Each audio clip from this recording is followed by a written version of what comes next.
भक्तों राधे राधे। आपने कभी ध्यान दिया होगा कि कुछ घरों में अचानक कबूतर आकर एक शांत सा कोना ढूंढ लेते हैं, वहां थोड़ा सा तिनके जमा करके घोंसला बनाते हैं और फिर 2 छोटे छोटे अंडे रख देते हैं।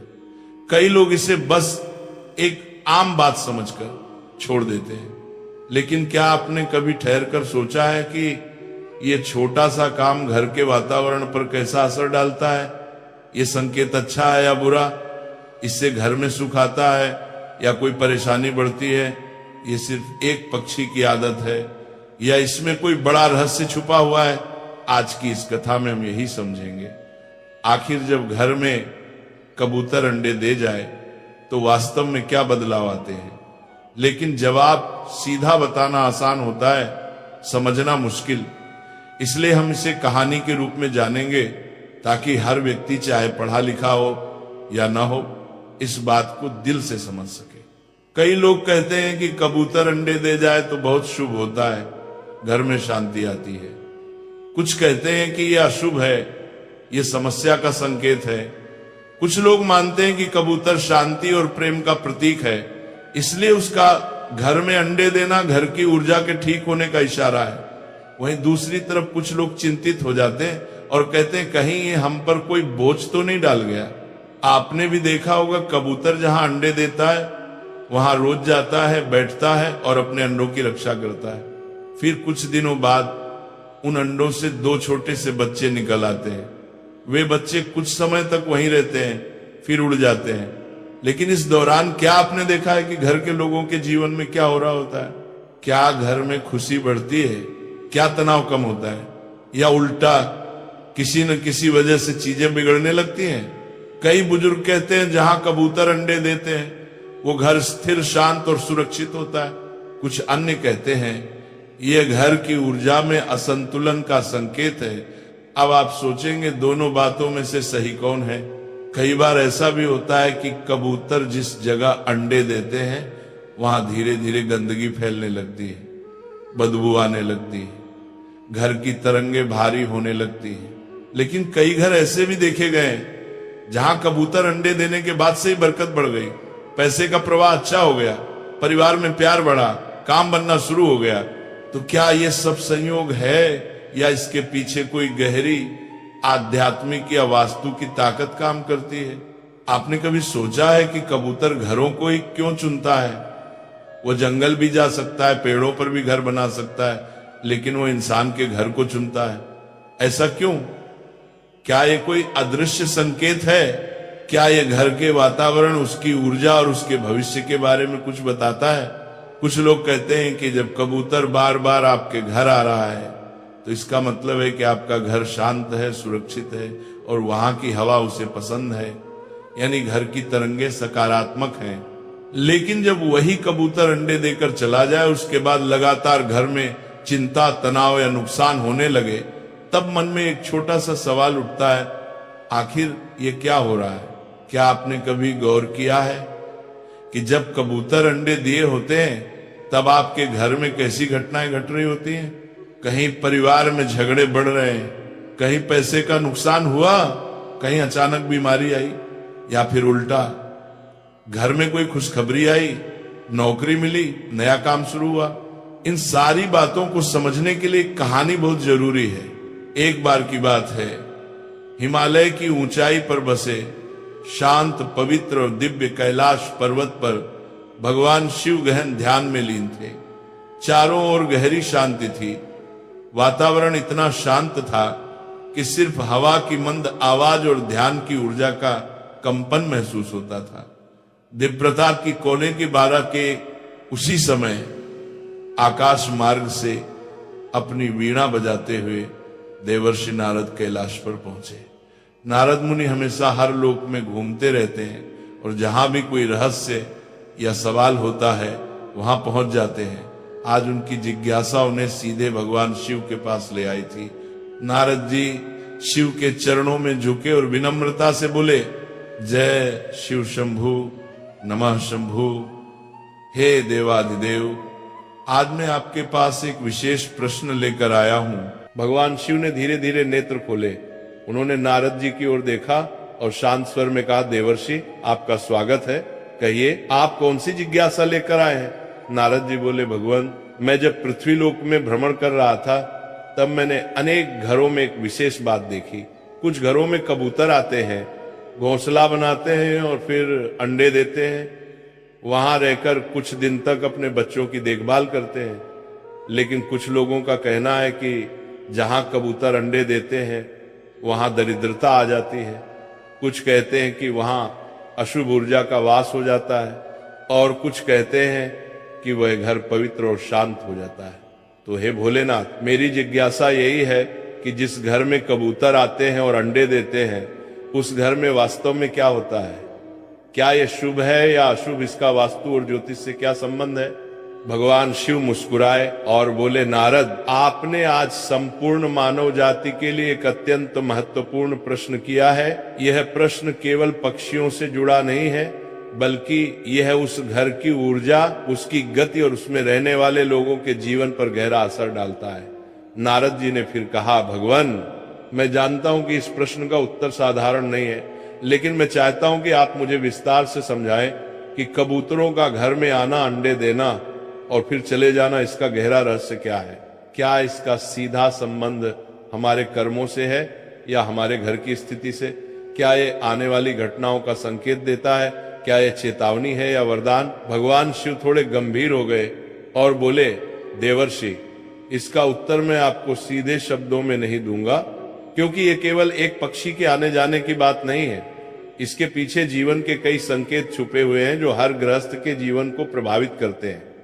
मैं आपको एक कथा के माध्यम से इस प्रश्न का उत्तर दूंगा, क्योंकि बिना कथा के इसका भाव और गहराई समझना कठिन होगा। लेकिन उससे पहले मैं आपको कुछ बातें समझाना चाहता हूं।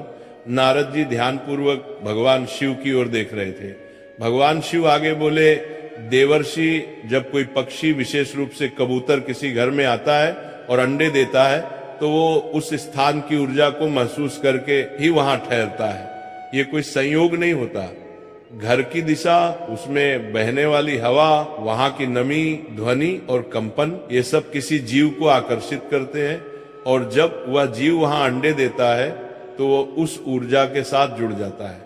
नारद जी ने सहमति में सिर हिलाया और कहा, तो इसका अर्थ ये हुआ कि कबूतर का अंडा देना सिर्फ एक प्राकृतिक प्रक्रिया नहीं बल्कि ऊर्जा का संकेत है। भगवान शिव बोले, बिल्कुल देवर्षि, परंतु ये ऊर्जा सकारात्मक है या नकारात्मक, इसका निर्धारण कई बातों पर निर्भर करता है, जैसे उस घर के लोगों का व्यवहार, उनका सोचने का तरीका, उनका कर्म और उनके घर की वास्तु स्थिति। नारद जी की उत्सुकता अब और बढ़ गई थी।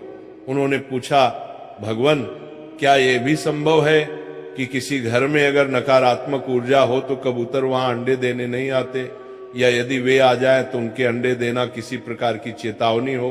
भगवान शिव बोले, यह भी संभव है, लेकिन हर स्थिति में अर्थ अलग होता है। इसीलिए मैं आपको ये सब एक कथा के माध्यम से विस्तार से समझाऊंगा।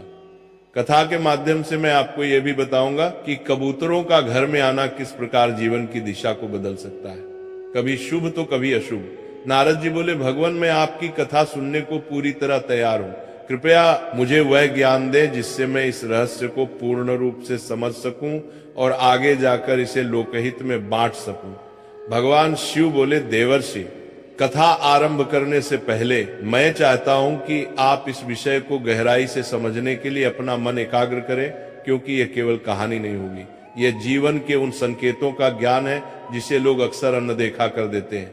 नारद जी ने मुस्कुराकर कहा, भगवान मैं तैयार हूं, आप जो उचित समझे कृपया वह कथा आरंभ कीजिए।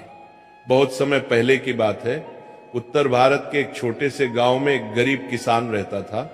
नाम था रघुनाथ। रघुनाथ का जीवन बहुत ही साधारण था। वह मिट्टी का बना हुआ छोटा सा घर, टूटी फूटी चारपाई, एक पुराना चूल्हा और 2 समय की रोटी के लिए खेत में मेहनत करने वाला इंसान था। उसके पास ना ज्यादा जमीन थी, ना जानवर, ना कोई बड़ी कमाई, बस एक छोटी सी झोपड़ी और अपने भाग्य पर भरोसा। उसकी पत्नी सरला बहुत मेहनती थी और उसके 2 छोटे छोटे बच्चे थे, एक बेटा और एक बेटी। रघुनाथ का दिन सूरज उगने से पहले शुरू होता था और शाम को अंधेरा होते ही खत्म हो जाता था। वह खेतों में काम करता, बीज बोता, जुताई करता, लेकिन उसकी जिंदगी में कभी भी बरकत नहीं आई। जब भी कुछ अच्छा होने लगता कोई ना कोई परेशानी जरूर आ जाती। कभी सूखा पड़ता, कभी बैल बीमार हो जाता, कभी साहूकार आकर कर्ज मांगता। लेकिन एक बात खास थी, रघुनाथ बहुत ईमानदार और शुद्ध मन वाला इंसान था। वह कभी किसी का बुरा नहीं सोचता था। हर दिन सुबह सुबह वह अपने घर के बाहर तुलसी के पास दिया जलाता और भगवान से यही प्रार्थना करता, हे ऊपर वाले, मुझे बस इतना दे दे कि मेरे बच्चों को भूखा ना सोना पड़े। एक दिन की बात है, गर्मी के दिन थे। रघुनाथ खेत से लौटकर घर आया। उसने देखा कि घर की छत पर कोने की एक लकड़ी के बीम के पास कुछ सूखी टहनियां और पत्ते जमा है। उसने पहले ध्यान नहीं दिया, लेकिन अगले दिन देखा कि वहां एक कबूतर बैठा है। फिर धीरे धीरे 2 कबूतर वहां आने लगे। दिन बीतते बीतते उन्होंने वहां घोंसला बना लिया। सरला ने रघुनाथ से कहा, देखो जी, कबूतर ने हमारे घर में घोंसला बना लिया है। अब लगता है ये यही रहने वाले हैं। रघुनाथ ने मुस्कुरा कर कहा, रहने दो इन्हें, ये भी तो भगवान के जीव हैं। शायद हमारे घर की शांति ने अच्छी लगी हो। कुछ दिन बाद सरला ने देखा कि घोंसले में 2 अंडे रखे हैं।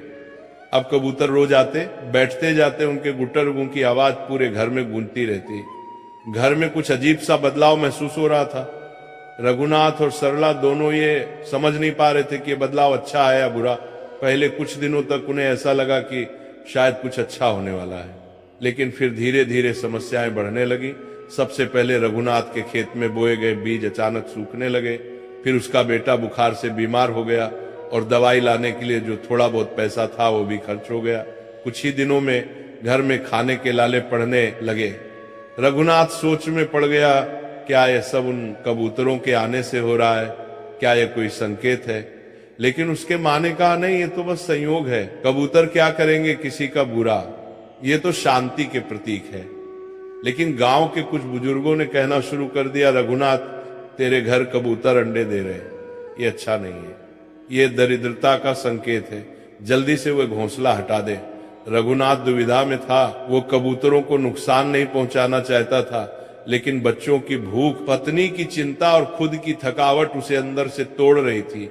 एक रात वो घर के आंगन में बैठा हुआ था। आसमान में चांद आधा था। कबूतर गुट्टर गूं कर रहे थे।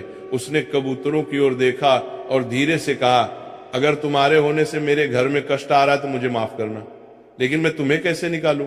तुम भी तो मेरी ही तरह इस धरती के जीव हो। उसकी आंखों में आंसू थे। वह थक चुका था गरीबी से, सवालों से और अपनों की तकलीफ से। कुछ दिन और बीते। सरला की तबीयत भी बिगड़ने लगी। अब रघुनाथ ने निश्चय किया कि वह गांव के मंदिर में जाकर साधु बाबा से मिलेगा, जो हर शनिवार गांव के बाहर आते थे और लोगों की बातें सुनते थे। लेकिन शनिवार आने से पहले ही कुछ ऐसा हुआ जिसने रघुनाथ को अंदर तक हिला दिया। एक रात तेज आंधी आई, बारिश भी तेज हुई। घोंसले से एक अंडा नीचे गिर गया और टूट गया। दूसरे दिन वह जब उठा तो उसकी बेटी की तबीयत अचानक खराब हो गई और वो बेहोश हो गई। अब रघुनाथ ने तय कर लिया, अब और नहीं, अब मैं किसी ज्ञानी संत से जाकर पूछूंगा कि ये सब क्यों हो रहा है।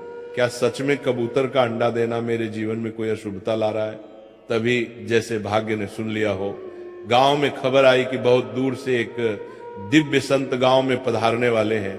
वह किसी को नहीं मिलते, लेकिन जिन्हें वो बुला लेते हैं उनके जीवन का अंधेरा खुद ब खुद हट जाता है। सुनते ही रघुनाथ की आंखों में उम्मीद की किरण जागी। वह मन ही मन सोचने लगा, अगर वे संत हमारे गांव आएंगे तो मैं उनके चरणों में बैठकर अपनी बात कहूंगा। चाहे मुझे कितनी भी भीड़ में खड़ा रहना पड़े, मैं उनके पास जरूर जाऊंगा। और जैसे ही वह दिन आया, पूरा गांव उनकी एक झलक पाने के लिए मंदिर की ओर दौड़ा। रघुनाथ भी भीड़ में था। अब कथा के उस मोड़ पर आते हैं जहां गांव में पधारे दिव्य संत जी और रघुनाथ अपनी सारी पीड़ा, अपने सारे प्रश्न लेकर उनके चरणों में जाकर बैठा।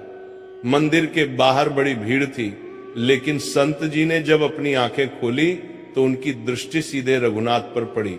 वे मुस्कुराए और अपने हाथ से संकेत किया, बेटा आओ, मुझे तुमसे कुछ कहना है। रघुनाथ कांपते हुए भीड़ को चीरता हुआ उनके पास गया और उनके चरणों में झुक गया। उसकी आंखों में आंसू थे। रघुनाथ बोला, महाराज मैं बहुत दुखी हूं, मेरे घर में कबूतरों ने घोंसला बनाया, अंडे दिए और उसके बाद से मेरे जीवन में जैसे दुखों का पहाड़ टूट पड़ा, खेत बर्बाद हो गए, बच्चा बीमार हो गया, पत्नी की तबीयत भी खराब है। कुछ लोग कहते हैं कि कबूतर का अंडा देना अशुभ होता है, लेकिन मैं समझ नहीं पा रहा कि सच क्या है। कृपा करके मुझे मार्ग दिखाइए। संत जी ने उसकी बात ध्यान से सुनी, फिर शांत स्वर में बोले, बेटा ये प्रश्न सिर्फ तुम्हारा नहीं है, ये प्रश्न तो आज हर उस व्यक्ति का है जिसके घर में कोई पक्षी, खासकर कबूतर आकर अंडा देता है। लोग बिना सोचे समझे उसे शुभ या अशुभ मान लेते हैं, लेकिन सच्चाई इससे कहीं गहरी है। सुनो ध्यान से, मैं तुम्हें 3 बातों के माध्यम से इसका उत्तर दूंगा। सबसे पहली बात यह समझो कि जो बातें समाज में फैली हैं वे हमेशा पूरी तरह सही नहीं होती। कोई कहे कि कबूतर का अंडा अशुभ है तो कोई कहे शुभ है, लेकिन दोनों ही बातों के पीछे पूरा सत्य नहीं होता। कई बार हम किसी एक घटना को देखकर किसी पूरे विषय पर निर्णय ले लेते हैं। जैसे किसी के घर में कबूतर अंडे देने के बाद बुरा समय आ गया तो वो कहता है कि ये अशुभ है, लेकिन क्या उसने कभी ये देखा कि क्या वो बुरा समय पहले से आ रहा था? क्या उसके घर